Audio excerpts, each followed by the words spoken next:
Yun mga ka-idol, abutan natin, nanganganak na yung aso ko. Babantayan natin, subaybayan natin kung paano manganak aso. Yan, nakaisa na po siya, itim. Yan, lalaki po ang unang anak ni Scarlett, panganay. Ayan, nagpipigil pa si Scarlett, lalabas na. Ayan na po. Ayan, ilabas mo na Scarlett yan. Ayan na. Ayan na. Titiis pa.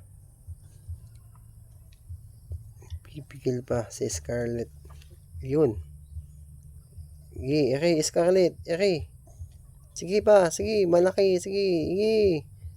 Yun, sige, sige. Yan, nagputok na po. Ay, puti. Tinahan mo. Sige.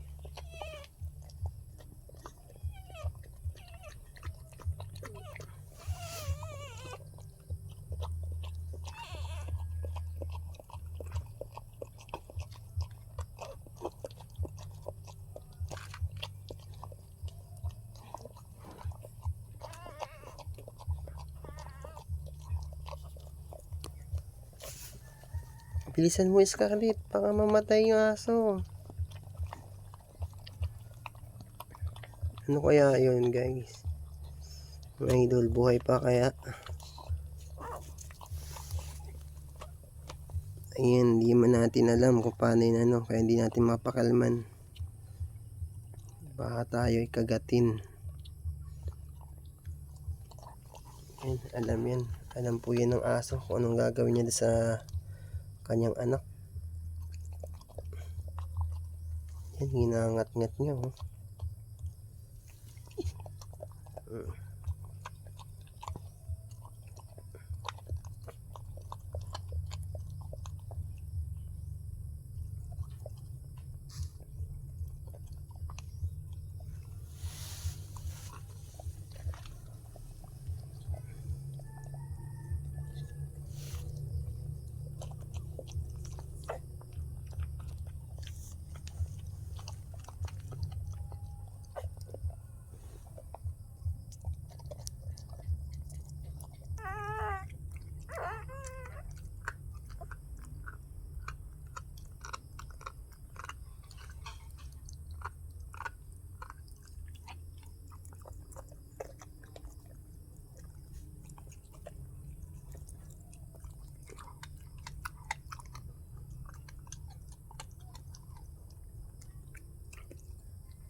Yun, buhay pa nga. Kala ko patay na, nagalaw na. Hindi lang maka ano, nag-iipon siguro na yan.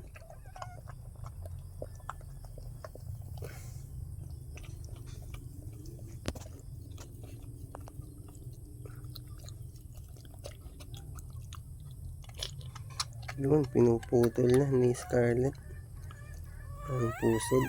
Galing ng aso, alam na alam niya ang gagawin niya.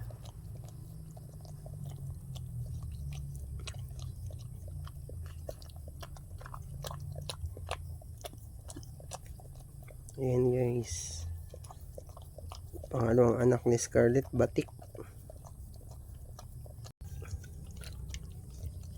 Pinutol na niya.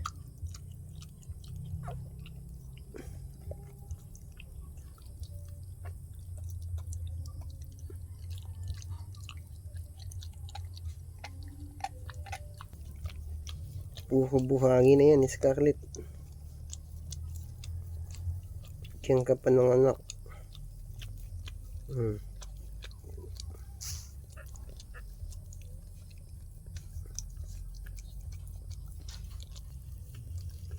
Yan, matagal po bago masundan. Anak ni Scarlett, 50 minutes. Halos 15 minutes. Yan. Hindi po natin alam kung may susunod pa po ba dyan o wala na. Nakakadalawa na po siya. Yan po ang pangalawang panganay. Puti at itim. Malamang po iba ang ama nito.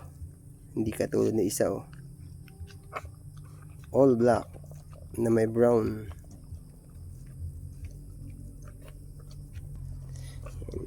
Yan mga idol, aabangan uli natin kung may pangatlo po pa na iaanak si Scarlett.